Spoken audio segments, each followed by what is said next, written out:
buenas amigos de Agenda Económica. Gracias por estar una vez más en su entrega de hoy, que la hacemos con mucha dedicación para ustedes. Luis Manuel Piantini Muni, desde Plataforma Zoom, en Miami, desde Plataforma Zoom, y un servidor Ezequiel Molina Lizardo, estarán con ustedes una hora y ustedes con nosotros. Gracias, se las reiteramos siempre, porque sin ustedes este programa no se puede realizar. Buenas, Luis Manuel.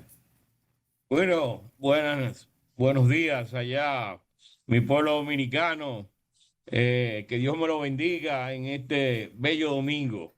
Luis Manuel, ¿cómo está Estados Unidos? ¿Qué tú lees por allá? ¿Cómo está la situación económica? ¿Qué dice la Reserva Federal? ¿Qué dicen las autoridades económicas norteamericanas? Háblame de todo esto. Bueno, la situación aquí en los Estados Unidos, un día te dan unos indicadores al alza, otro día te dan unos indicadores a la baja, pero la posición de la Reserva Federal es mantener una restricción monetaria y eso prevé un nuevo aumento de las tasas de interés ahora en septiembre. Se dice, está esperando los resultados de la inflación que salen la semana que viene. Algunos dicen que si la tasa cae, pues puede ser que el aumento sea más reducido que el esperado aumento de 0,75, igual que al aumento anterior. Pero la posición aquí en los Estados Unidos, la economía, no te digo que está en recesión, para algunos no está en recesión, porque los indicadores que se dieron más básicamente fue una caída en los inventarios y un ajuste en el área externa, lo que provocó esa caída de el primero y segundo trimestre del año en el Producto Interno Bruto de los Estados Unidos. Entonces dicen algunos que eso realmente lo importante es la reacción que hay en términos de el comportamiento de los niveles de inversión y del consumo. El consumo, pues en el área de los servicios ha mejorado, en el sentido de que no ha habido una caída así tan sustancial en la parte de servicios como no se ve ese dinamismo en la parte de bienes, y es explicado también por los problemas que hay en el suministro de los insumos para las empresas que se mantiene. Inclusive esta semana esta semana que pasó, salió de que hay nuevos cierres de ciudades en China, ciudades enormes de 20 y pico millones de habitantes por el problema del COVID. Eso altera la cadena de valores, donde hay muchas empresas ubicadas en algunos países asiáticos y aquí en los Estados Unidos que dependen de productos que se producen en esas ciudades. Pero bueno, en la situación más que en los Estados Unidos, la situación a preocupar es la situación en Europa.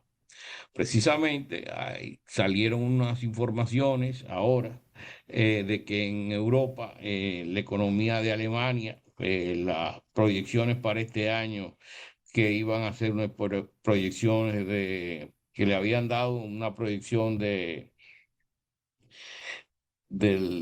creo que era 2,4%, si no recuerdo. Ahora se estima que el crecimiento sería de 1,3%, 2,1 al 1,4, eso es lo que se ve. ¿Mm? Y, eh, y después, el año que viene, se prevé que hay una recesión. Pero lo más preocupante de eso es que la inflación sigue alta y va a seguir alta. Se estima, tanto en Alemania como vi unas proyecciones de Inglaterra, que tenemos ahora el asunto de la muerte de la reina Isabel, que no va a crear un elemento de preocupación en el mercado del Reino Unido, pero sí era una persona de mucho peso, de mucha ponderación en situaciones de crisis en ese país. Y, y ahora con la nueva ministra que hay, que se dice que es una nueva Thatcher, pues hay las expectativas de que en la economía inglesa va a haber medidas, ¿no?, que atenúen el alto costo de la energía, tanto en las empresas como en la población a través de subsidios. Eh, la parte más difícil que va a vivir Europa es en la parte del invierno, que ya comienza a visorarse, ¿no? A manifestarse ya a finales, en este mes de septiembre, a finales ya comienza el invierno, traer sus brisas, comienza sus brisas frías. Y eso va a ser un elemento de preocupación por el problema del gas, ¿no? De que Rusia cortó el gas ya definitivamente. Hasta que no le quiten las sanciones, Rusia decidió que no va a mandar gas. Y Alemania dependía del 50% del gas de la de Rusia. Y hay otros países también que dependen muy alto del gas ruso, con excepción de España y de Francia, y creo que parte de Italia, que se abastece del, del, del gas de Algeria, Ah, ¿no? Pero los otros países tienen una dependencia muy fuerte del gas proveniente de Rusia. Así que hay un problema serio porque tú no puedes instalar una gasificadora de la noche a la mañana. Eso se requiere en 2 o 3 años. Y eso es uno de los grandes errores de política pública que cometieron las autoridades alemanas. Por mucho tiempo se le asesoró y se le advirtió de que poner el gas en manos de un solo país suplidor era un riesgo demasiado elevado que ellos estaban corriendo con el gasoducto que se estaba construyendo desde Rusia hasta Alemania. Pero los alemanes no hicieron caso, siguieron con su posición de defender la construcción del gasoducto, y ahora le ha salido el tiro por la culata. Y así hemos visto en los últimos años, inclusive en los últimos 2 años, 3 años, políticas públicas que han implementado los países desarrollados, que han sido realmente devastadoras y han impulsado el problema de la crisis que se vive actualmente a nivel mundial y en esos países. En los Estados Unidos, con la situación que se ha vivido en relación a los productos fósiles, la oposición del presidente Biden desde el inicio de su gobierno, de permitir la exploración y la explotación de las arenas de esta donde se saca el fracking. gas y el petróleo, y eso en tierras federales. Y eso ha sido un elemento que le quitó a los Estados Unidos el poder que tenía en la fijación del precio a nivel internacional, porque se estaba convirtiendo ya en el principal exportador de gas y de petróleo a nivel mundial. Pero eso fue una decisión que tomó el presidente Biden, que le ha costado mucho. A su país le va a costar, a él, posiblemente el gobierno, y le está costando al mundo en términos de inflación por el aumento desmesurado de los precios de los carburantes. Luis, mira, dame ir por parte que tocaste el tema muy interesante. Yo voy a dar mis opiniones, basado incluso en casi yéndome contigo de la mano. Yo quiero hablar primero del petróleo en Estados Unidos. Es cierto, Estados Unidos, como tú dices, perdió la oportunidad de dominar, si se quiere, un poco las fijaciones de precios. O más que la fijación de precios, dominar que no se haga mucha política con el asunto del petróleo. La OPEP en su pasado hizo de todo con los precios, abusó, si se quiere, de muchos países dependientes del petróleo de la OPEP.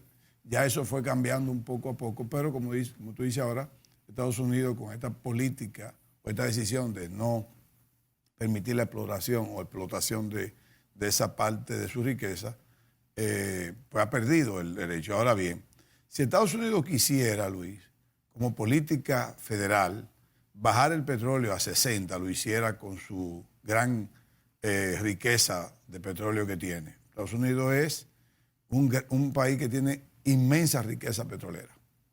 Lo que pasa, Luis, es que el petróleo norteamericano no es del gobierno, no lo domina necesariamente el gobierno, es prácticamente 100% privado. Y hay que tomar en cuenta algo, y ahí quiero tu opinión rápida, hay que tomar en cuenta algo, el costo de producción. Bajar el costo de producción a 60 o a 70, bajar el precio a 60 o 70, es casi ponerlo al precio del costo de producción, al nivel de costo de producción.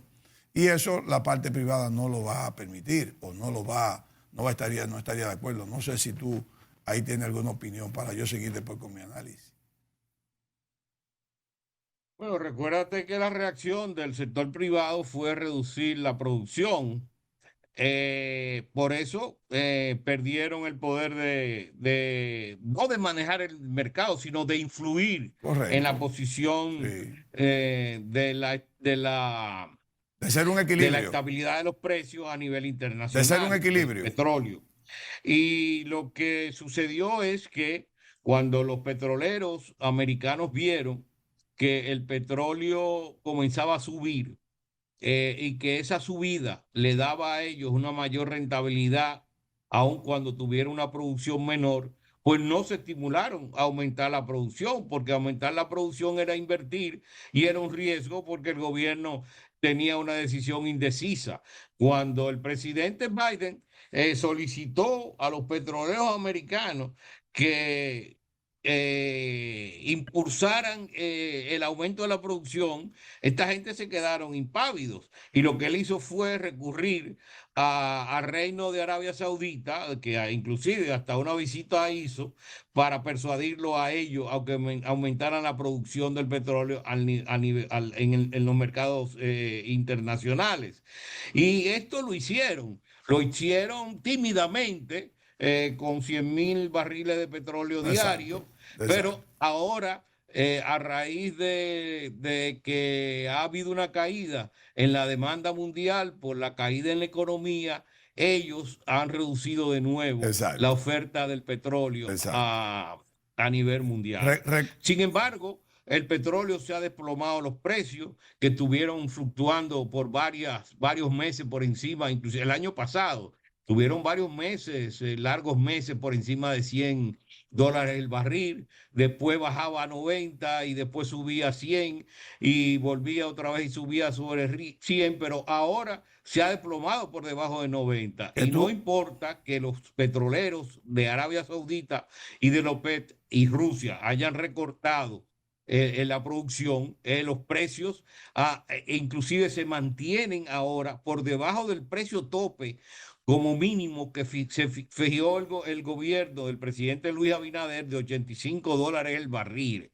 Ayer estaba a 82, hoy subió ligeramente a 83, pero se ha mantenido por debajo de los 85. Y posiblemente se mantengan por debajo de ese precio, porque la economía mundial y principalmente la economía europea, inclusive la economía china, ahora se vio y salió en el periódico el jueves de que las exportaciones de China se habían desplomado, lo que indica que la demanda de productos chinos a nivel mundial ha caído.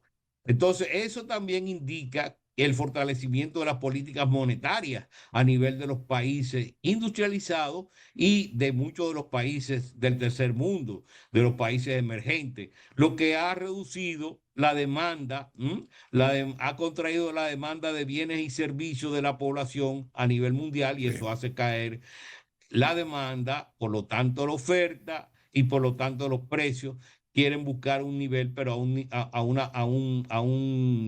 a un equilibrio, pero a un nivel más bajo. por cierto, yo recuerdo que el domingo pasado tú pronosticaste de que el petróleo iba a la baja. Yo te dije, de hecho, que para mí no era así, no iba a ser así, que del 86 iba a volver a 90, tú mantuviste tu posición de que no, de que iba a bajar. Yo simplemente lo hice por el asunto de la que no era estratégico para Rusia, ni para Arabia Saudita, ni para los países de la OPEP, dejarlo bajar tanto porque eso le quita su rentabilidad.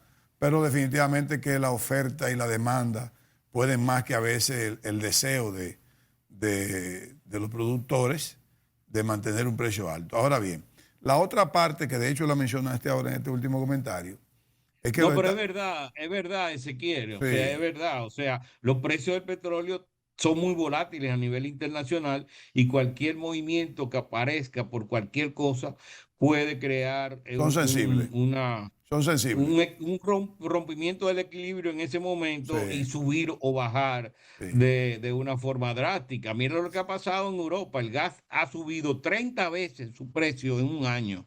Sí, bueno, pero esa es una explicación muy clara ahí. Pero manteniendo eso del asunto del petróleo, Luis, Estados Unidos también tiene la otra parte, que son las reservas federales estratégicas, que para que Biden pueda liberarla, tiene que pedir un permiso al Congreso. Eso ahí sí es verdad que es difícil que Biden tenga. Biden no tiene autoridad hasta un nivel. Por lo tanto, eso de, y lo dijimos nosotros, 50,000, 100,000, eso no iba a pasar de ahí porque él no tiene tanto poder en ese sentido.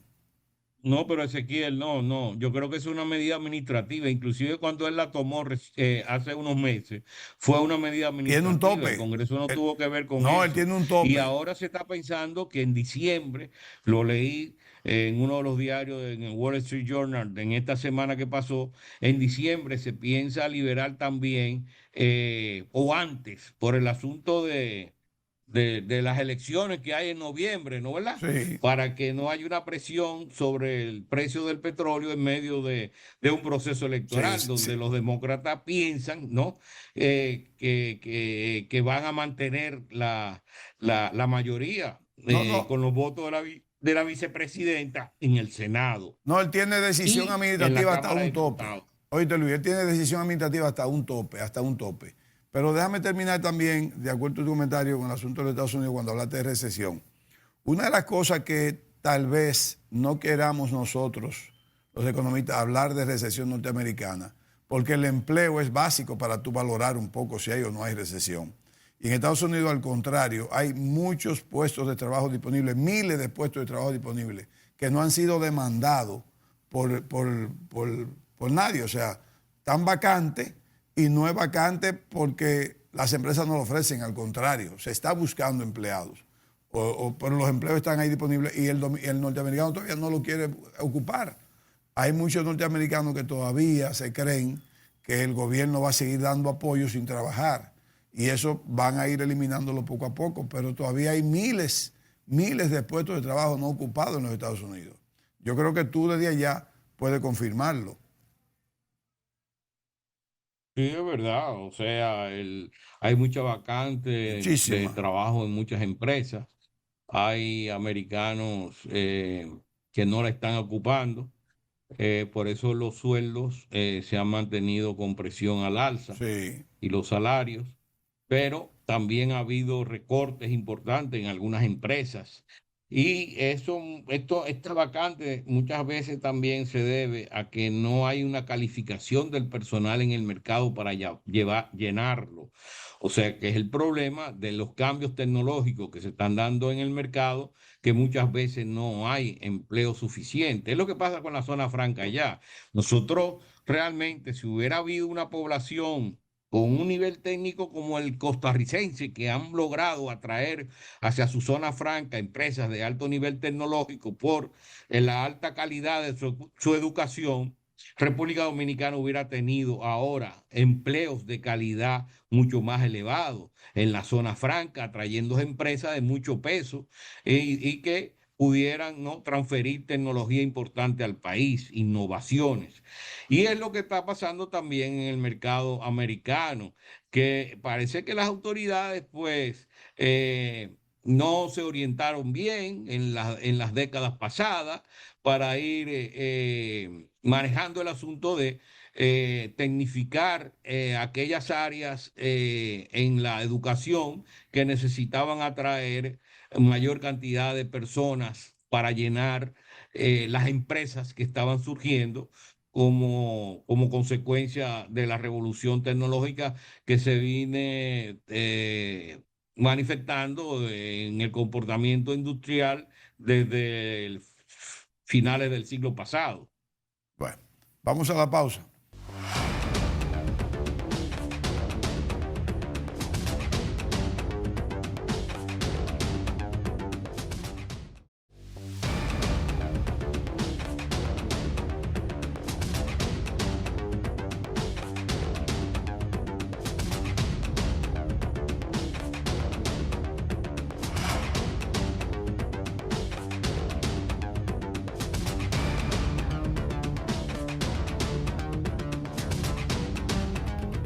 Continuamos en Agenda Económica. Luis Manuel Piantini Muni desde Miami, Plataforma Zoom, y Ezequiel Molina Lizardo. Luis, en el caso de Europa, con este problema de la guerra, a Europa igual lo afectó muchísimo la pandemia, pero a Europa viene con esta guerra. La guerra está prácticamente en Europa, aunque físicamente está en Ucrania. En los efectos de esa guerra se están sintiendo bárbaramente en Europa. Entonces significa que Europa va a ser la gran perdedora de esta guerra. Tiene España problemas, tiene Francia problemas, tiene Alemania más problemas que nadie, tiene Inglaterra sus problemas también. Se le va a agregar un tema aparte del petróleo, aparte del gas a Europa, que es el trigo. Ya Putin dijo que el trigo ruso y ucraniano, un 38% lo consumen los europeos, y Putin está por hacerle un embargo de venta, de no venderle a Europa el trigo. Incluso el trigo de Ucrania que él está controlando. Eso también crea un problema para el invierno, porque recuérdate que los europeos tienen una cultura de, ellos como tienen frío por temporada, muy frío, tienen la capacidad de guardar cosas o de preparar cosas dentro de su casa. El trigo, la harina, es muy importante para el italiano, para el inglés, para el español. Eso va a crear otro problema. Entonces yo insisto, ¿qué va a hacer Europa? ¿Está ya entrampada en la guerra o puede zafarse de los efectos de la guerra? Porque Putin lo que está tratando es simplemente de que le quiten el embargo. De hecho, Putin quiere que le liberen todo su dinero. Tengo entendido que tienen más de 450 mil millones de dólares guardados en bancos europeos que están embargados. Y Putin no quiere perder su dinero y tampoco quiere que le sigan con el embargo. ¿Logrará Putin, según tú, que le quite el embargo? ¿O podrá Europa sacrificarse tanto como para que todos los europeos soporten el efecto de esta guerra en un invierno que va a ser muy fuerte, con mucho sacrificio? Yo apuesto a que van a tener que flexibilizar. No sé cuál es el criterio que tú entiendes. Mira, en Europa no van a flexibilizar por presión de Putin, ni ningún país desarrollado que esté en el área occidental va a flexibilizar su política con relación al problema Rusia-Ucrania, porque Putin haga chantaje, haga presiones. Eh, eh, el precio de las materias primas se ha ido cayendo y ese es uno de los elementos que está reduciendo las tasas de inflación a nivel mundial, de que ya no hay tanta presión a nivel del precio de los alimentos, inclusive algunos de ellos están en precios ya muy anteriores a los de antes de la guerra Rusia y Ucrania. O sea que ya la guerra Rusia y Ucrania no está teniendo una presión sobre los precios de las materias primas. En cuanto a Europa, el trigo ruso y el trigo ucraniano abastecen más a los mercados africanos y a los mercados asiáticos que al mercado europeo. Los mercados europeos se suplen de su trigo que producen trigo, Francia, Alemania, todos los países producen trigo y producen maíz en el verano y producen muchos productos. Y además los Estados Unidos tienen una sobreoferta de producción de trigo que ahora mismo los chinos están comprando, trigo y soya. O sea que por el asunto de los alimentos no hay ningún problema de que va a haber escasez a nivel mundial. Y el asunto en Europa es el problema del gas. El gas afecta tanto a las empresas, el costo de las empresas y además la disponibilidad, no solamente el costo, sino la disponibilidad de ese gas. Y también para las personas, los ciudadanos, las viviendas privadas, en pleno invierno, que el invierno de este año se piensa que va a ser muy crudo. Mira, el otro problema que tiene Europa, Luis, tal vez este es incluso el que más problemas le puede causar con la inflación, es la tardanza que tuvieron las autoridades monetarias europeas en subir la tasa de política monetaria. Todavía están ellos pensando un segundo aumento. Tuvieron un aumento de 50 puntos básicos, tengo entendido. Y ahora están pensando subirlo de nuevo, pero siguen pensándolo. Todavía no han aumentado. Todavía Europa no está en 100 puntos básicos. Todavía. Cuando ya Estados Unidos está en 225 puntos básicos, Estados Unidos. Europa todavía está por debajo de 100 puntos básicos. Eso le está creando un problema de fuga de capital, donde el euro viene depreciándose bárbaramente y eso le ha aumentado la inflación. O sea, si aparte de escasez, también tiene una moneda devaluada, eso le ha aumentado la inflación. O sea, Europa no tiene todavía señales de bajar la inflación. Eso es correcto. No solamente señala de bajar la inflación, sino que las proyecciones que hay, por ejemplo, con relación a la inflación en Alemania y la inflación en Inglaterra, va a ser el año que viene mayor por el problema del precio del gas. Y lo que tú señalas es correcto. O sea, la tardanza del Banco Europeo de acudir a aumentar las tasas de interés para restringir el consumo y la inversión fue producto de que ellos naturalmente no temían la tasa de crecimiento de la economía americana y temían que aumentar las tasas de interés iban a crear mayor presión para una caída del producto. Ellos tuvieron mucho en cuenta. Acuérdate que el Banco de la Reserva Federal tiene su objetivo de política por efecto de su ley y el del Banco Central Europeo también tiene su política. Por ejemplo, el Banco Central Europeo no incluye dentro de los objetivos la parte real, que es la parte de empleo y la parte del Producto Interno Bruto. Bien, como lo tienen la Reserva Federal, como lo tienen los Estados Unidos, que esos son objetivos de política para ellos también, aunque el mayor esfuerzo lo tienen que hacer en términos de inflación y ahora lo están haciendo, pero durante un periodo largo se fijaron más en la parte del empleo y en la parte del crecimiento del Producto Interno Bruto. El Banco Central Europeo es solamente objetivo de inflación, como en República Dominicana, que es objetivo inflacionario, lo que dirige la política del Banco Central. Entonces, el Banco Central Europeo eh, vino a reaccionar muy tardíamente a los efectos de la inflación, porque ahí hubo un rejuego con el asunto del gas proveniente de Rusia. Pero mientras el gas se hacía más faltante, más aumentaba el precio. Y el aumento del precio del gas ha sido un elemento sumamente provocativo hacia crear disturbios sociales, inclusive en Europa. Hay el temor de los gobiernos europeos de que el problema eléctrico, el problema del gas, podría crear disturbios o protestas sociales en octubre en Europa. Y por eso tú ves que recientemente la Comunidad Económica Europea, la Unión Europea y el gobierno británico, ahora mismo la primera ministra Truss, la primera Liz Truss, Liz Truss.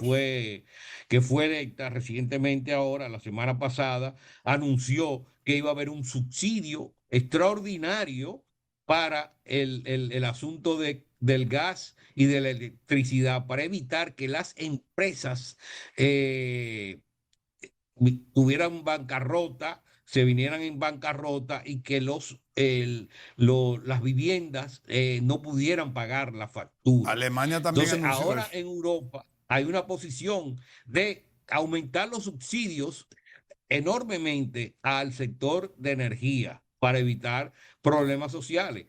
El gobierno dominicano actuó muy correctamente, cuando asumió subsidiar a la población el precio de los carburantes No te voy a decir de algunos productos en términos agrícolas, porque ese ha sido un problema de la producción agrícola interna, que no ha habido realmente una política correcta de aumento de la producción agrícola interna, y eso tú lo ves en el resultado trimestral que tiene el sector agrícola, que es uno de los más bajos en términos de crecimiento con relación a todos los sectores productivos, y lo ves en el aumento importante que ha tenido la partida de alimentos en las importaciones hacia República Dominicana, que lo registra aduana. O sea que ahí se ve que hay un fracaso en cierto sentido de la política agrícola del gobierno.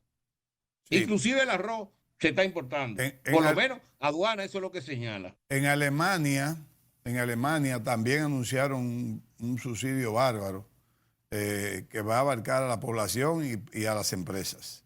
Sí. Fue Inglaterra y Alemania. No sé si ya los demás países No, no, y la Unión Europea. la Unión Europea entera. Mira, yo quería dejar la parte de nosotros para el final, para el último segmento, porque quiero que hablemos tú y yo ahí de los números económicos, de los datos económicos y de eso de la parte agrícola y la parte de construcción. Quiero que hablemos un poco, pero quiero dejarlo para el segmento final. En este segmento todavía yo quiero que abarquemos un poco de lo de China, porque tú mencionaste que China ha cerrado ciudades grandes de 20 millones de habitantes, de nuevo por el COVID. Pero yo creo, Luis, de verdad, tal vez yo soy un poquito escéptico o extremista, pero yo creo que eso es una política también estratégica de los chinos, de cerrar ciudades para crearle problemas a la cadena de suministro, porque ya por el COVID no debería cerrarse nada. O sea, el COVID no es ya no es un virus para tú poder tener que cerrar ciudades. Eso es una gripe. Ya eso se convirtió en una gripe más. Aquí hay COVID. O sea, aquí todavía hay reportes de 300, de 400, 500 gente que reportan que tienen COVID todos los días. Y ni siquiera las mascarillas están usando ya. Poca gente veo yo con mascarilla en este país. O sea, ya el COVID no es para cerrar. Los chinos cierran porque los chinos privan como exagerados, o tal vez ellos dicen, no, pero que tú te imaginas aquí de 20 millones que se me pongan 10 de gripe. Eso no importa. La gente vive con gripe sin ningún problema. No sé si el COVID de ellos todavía no ha sido como el nuestro, que se ha convertido en gripe. No sé qué tan vacunados están los chinos. Creo que se vacunaron muchísimo porque recibimos vacuna de ellos. O sea, yo siento que es un manejo estratégico político que tienen los chinos con eso. No me da a mí el número, el número no me da, de verdad que no me da el número, porque no hay que cerrar ninguna ciudad para eso, no hay que cerrarla. Vamos a hacer la pausa y vamos a desarrollar lo que yo quiero que tú y yo hagamos, que es hablar de la parte agrícola, de la parte de construcción y de los números, de los resultados económicos de la República Dominicana hasta agosto. Quédense con nosotros, amigos. Vamos a la pausa.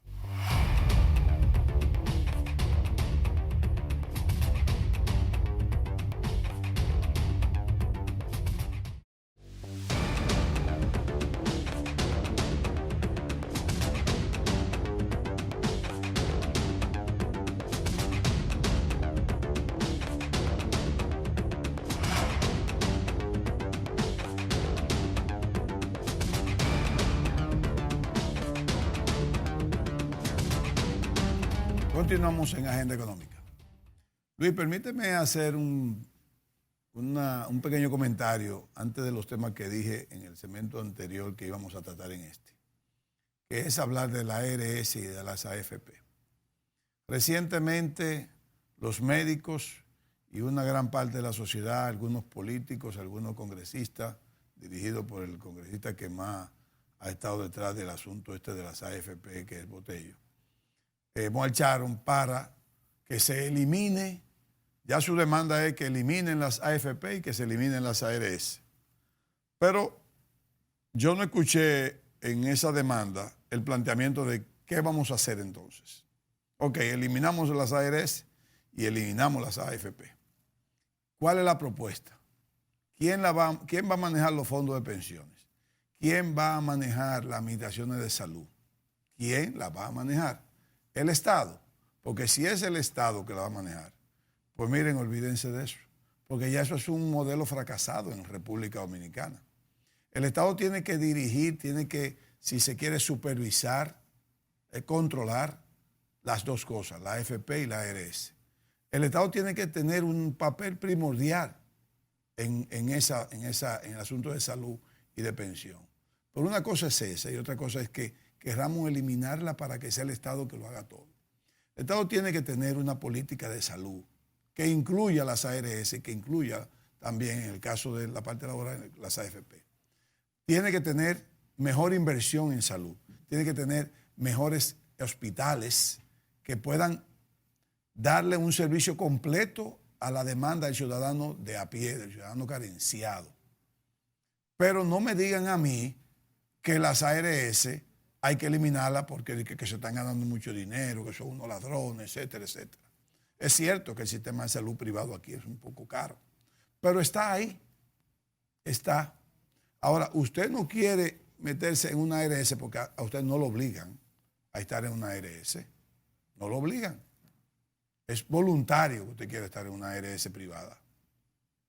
Si usted quiere estar en otra, váyase a SENASA o váyase a hospitales cada vez que usted necesite un servicio de salud y que el Estado tenga que irse fortaleciendo. Por ejemplo, aquí necesitamos hospitales buenos, regionales. El sur necesita un gran hospital que podría estar en Asua, como podría estar en San Juan o donde se considere que debe estar, para que sea tal vez, porque es injusto que una gente que se ponga enfermo de algo que no hay asistencia en Pedernales y que tenga que correr en una ambulancia, a veces de mala muerte, para llegar a la capital. Cualquiera se muere en ese tránsito, cualquiera se muere en ese espacio o en esa distancia. Yo entiendo que el Estado tiene que tener mejor política pública para fines de asistencia de salud. Pero no me digan a mí que yo voy a comprar la idea. Y yo espero, señores, que eso no siga esa línea. Porque esas son las cosas que llevan a los pueblos a creer un estado anómico. Y entonces a comenzar a tomar decisiones vía Congreso que finalmente son atrasos. Que la AFP pudiera tener mejores beneficios, sí. Que hay que tener mejor aporte, sí. Que hay que tener una mejor comunicación, sí. Pero las AFP es una ganancia de causa, es una ganancia social para todo el dominicano. Y las ARS también es una ganancia. Insisto, podría ser muy cara el servicio, pero es un servicio. El que tiene, por ejemplo, una tarjeta y hay diferentes categorías o diferentes niveles, Max, Premium, esto, lo que sea, usted tiene. Yo fui los otros días al oftalmólogo y a mí no me costó un centavo tener una consulta de 1 hora que me atendió ese profesional de la vista. Yo tengo mi tarjeta, yo tengo mi seguro que lo pago. Y tengo también el derecho a ir a un hospital. No uso hospitales porque tengo mi carnet de salud privada. Entonces, yo creo que estos médicos que dirigen ahora, que son dirigentes de la parte de salud del Colegio Médico Dominicano, no les voy a decir que están mal o que están bien. Yo creo que tienen que enfocarse diferente. Yo creo que tienen que enfocarse diferente en materia de qué quieren. Pero es vía el Estado que tienen que lograrlo. No es haciendo reuniones ni protestas con las ARS necesariamente. Es tripartito, que se siente el Estado. Que el Estado también vea en qué tiene que inmiscuirse, en dónde tiene que participar y cómo tiene que participar. Pero de ninguna manera, las ARS se pueden eliminar o se deben eliminar. Y las AFP mucho menos. No sé si Luis tiene algún comentario. Bueno, con relación al sector salud, eso es indiscutible que tiene que haber una voluntad política del Estado de fortalecer esa área. Realmente lo hemos visto durante la pandemia, la necesidad de que tuviéramos un sector salud más preparado para enfrentar ese tipo de epidemias, ¿no? Y adicionalmente, para mejorar también el sueldo de de la empleomanía del sector salud. Ahora, con relación a los planes de pensiones, es indiscutible que a la ley hay que hacer una reforma y el gobierno debería asumir esa responsabilidad de presentar un proyecto, ¿no? Reformado donde haya tal vez un aumento en el aporte y una mejoría, por tanto, en, en el porcentaje de pensión que reciba el jubilado, el pensionado, que no sea tan reducido, sino que le permita tener una vejez saludable, sin tener problemas de tipo de mantenimiento, de mantenerse con sus gastos más perentorios. Ahora, el elemento otro es el querer, ¿no, verdad? Por un asunto de que las AFP, que no han hecho un trabajo extraordinario, porque poner recursos de los ahorrantes a comprar bonos del gobierno y del Banco Central en un 80% de los ingresados, eso no es una labor que requiere ningún expertise ni un trabajo técnico en búsqueda de inversiones y de mejorar la rentabilidad. Y ahí es el problema de que se están ganando los cuartos de una manera muy sentada. Entonces, ese es un punto también a discutir que tiene que asumir el gobierno. Al gobierno tiene que asumir eso. Porque dejárselo a ese grupo que hay en el Congreso, eso tendríamos nosotros la sorpresa de que en vez de un caballo saliera un burro. Y lo que nos va a dar es patada y no caballo de paso fino, como quieren ahora lograr de que se reconozca el caballo higüeyano a nivel mundial. Entonces, Chile, por ejemplo, que fue el primero que puso eh, ahora el jueguito este de reducir los fondos de pensiones y dárselo a los aportantes como si eso fuera un depósito de ahorro y a plazo, eh, pues rechazó el mismo presidente Boric, que en un momento determinado, cuando era líder estudiantil, exigió ese tipo de política, fue el primero que asumió el rechazo a otra vez una devolución del 10%. Y en la constituyente que fue, no en la constituyente, sino en la constitución que fue preparada por la constituyente y que fue abrumadoramente derrotado en el plebiscito del pasado domingo, también había un artículo ahí en que se eliminaba las AFP. El asunto no es que se eliminen la AFP. Hay un disgusto con las AFP, indiscutiblemente, y es donde yo digo que el Estado, el gobierno, ¿no? Tiene que asumir su papel de responsabilidad, de darle estabilidad a ese logro que se hizo, porque si no hubiera sido por ese logro, la economía dominicana no hubiera crecido al nivel que ha crecido, porque es un acumulador de ahorro a largo plazo. Y además el gobierno dominicano no hubiera encontrado mercado de donde sufragar, financiar sus déficits de una manera que no arriesgara la soberanía nacional aumentando el riesgo en moneda extranjera. Entonces, estamos de acuerdo en que eso es un tema que hay que tratarlo con mucha delicadeza. Y digo de nuevo, es el gobierno el que tiene la responsabilidad de darle prioridad a eso y de comenzar a trabajar en una revisión de la ley que existe. Sí.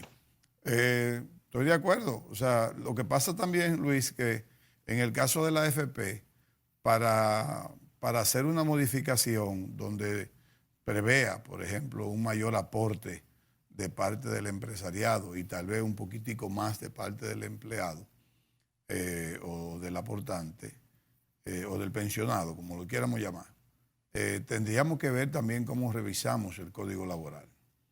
Porque recuérdate que las AFP se aprobaron siempre pensando y siempre prometiendo que el Código Laboral, que es de los años 90 en principio, y tenía que ser modificado para ponerlo acorde a los tiempos y acorde a lo que tenemos nosotros, que son el desarrollo de las sociedades y los cambios en materia de servicio que se van sucediendo en la sociedad. Eso no se ha hecho y tenemos doble tributación, algunos sectores tienen triple tributación, y yo entiendo que podríamos crear un mejor sistema de fondo de pensión donde incluso incluya también un seguro de desempleo, un ahorro adicional, o sea, de todo. Pero hay que hacer los cambios porque no solamente debe verse la cosa de un solo lado. Por eso es que yo soy muy cuidadoso cuando hablo de la AFP. Chile es un modelo a seguir para nosotros, así fue. Nuestro sistema de pensiones se basó mucho en el sistema chileno. Fíjate cómo el sistema chileno ya prácticamente un fracaso, lo hicieron fracasar los propios políticos, como tú bien señalas. El propio presidente actual, cuando era congresista, votó a favor de que devolvieran los fondos, ya no quiere que devuelvan fondos, pero quiere modificar el sistema porque es lo que quiere que sea público. O sea, público no, estatal. La idea de Boric es convertir que en vez de ese sistema fondo de pensión administrado por la parte privada, él entiende que eso tiene que mantenerlo el Estado. Es el único cambio que él quiere hacer ahora. Independiente de cualquier cosa, yo creo que eso es un atraso para el pueblo chileno. Bueno, yo creo que ya él se está modificando su posición. Mira, Ezequiel, antes de que termine el programa, sí, queremos decir, ¿no?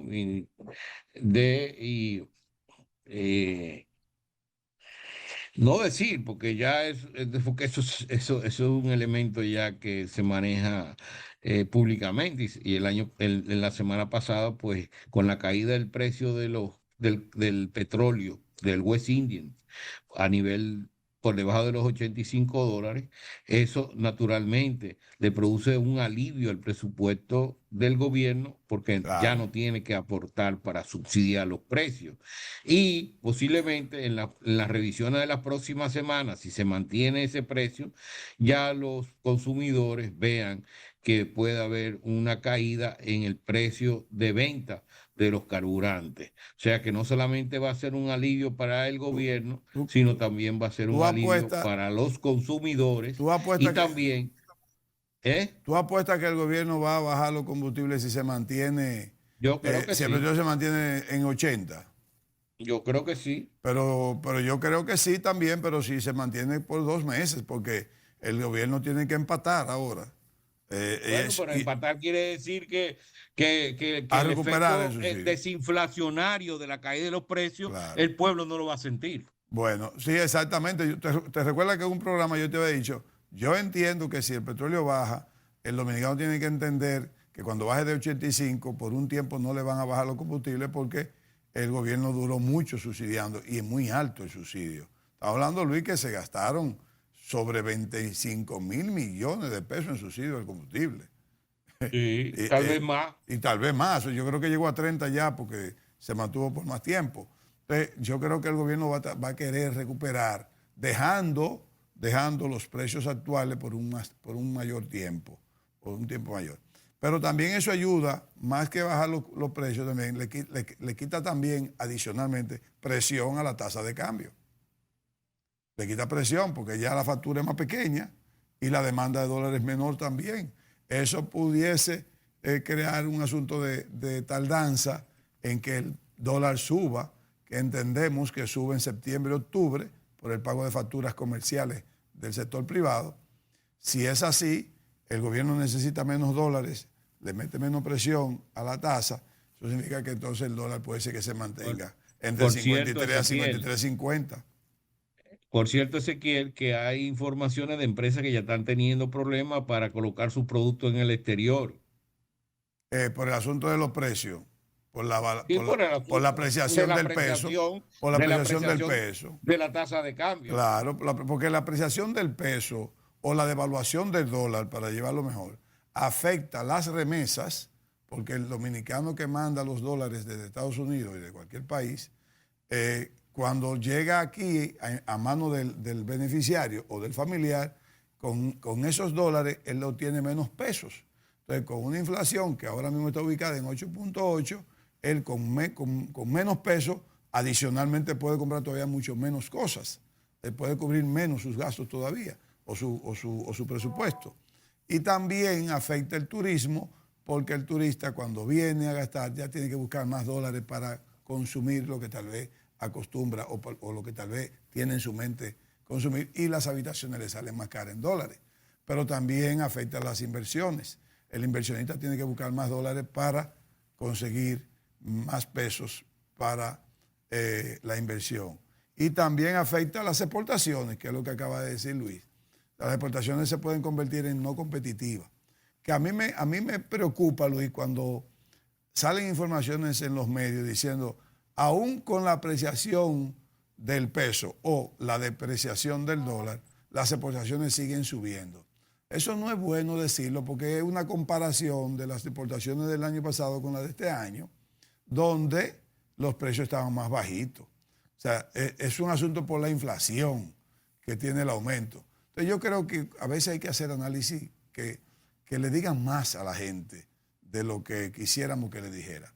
O sea, me parece que el dólar, ojalá que llegue rápidamente para fines de las exportaciones a 54, aunque el consumidor dirá, pero espérate, ¿para qué quiero yo que me suban los precios si la inflación es el peor impuesto? Y si sube el dólar, sube un poco la inflación. Yo creo que las autoridades están jugando, Luis, en ese asunto de que se mantenga bajito para que la inflación se mantenga también controlada. Ya no están haciendo señas. Que me está esperando. Está bien. Gracias a ustedes, amigos, por mantenerse con nosotros. Que Dios los bendiga. Hasta la próxima entrega. Luis, que te vaya bien en la reunión.